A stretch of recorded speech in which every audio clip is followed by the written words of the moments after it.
తిరుత్తని సుబ్రహ్మణ్య స్వామి ఆలయం అత్యంత ప్రసిద్ధమైనది. ఇది కుమారస్వామి 6 ముఖ్యమైన నివాస క్షేత్రాలలో ఒకటి. దీనినే తమిళ్లో 6 పడై వీడు అని అంటారు.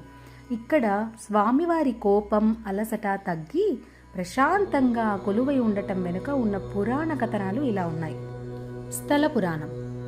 దేవతలను, మునులను బాధించిన సూరపద్ముడు అనే రాక్షసుని కుమారస్వామి సంహరించాడు.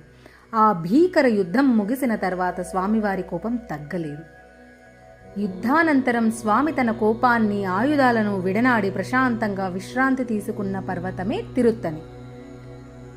ద్రావిడ దేశంలో తనిగా అంటే క్షమించడం లేదా ఓదార్చడం అని అర్థం.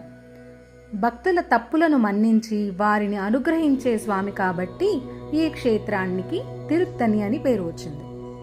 365 మెట్లు. తిరుత్తని కొండపై ఉన్న ఆలయానికి 365 మెట్లు ఉన్నాయి.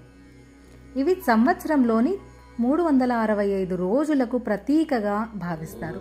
ఈ మెట్లు ఎక్కితే ఏడాది మొత్తం స్వామిని పూజించిన ఫలితం దక్కుతుందని భక్తుల నమ్మకం.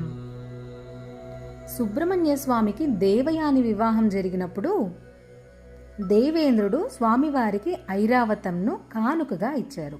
అందుకే ఇక్కడ స్వామి వాహనంగా నెమలికి బదులుగా ఏనుగు ఉంటుంది.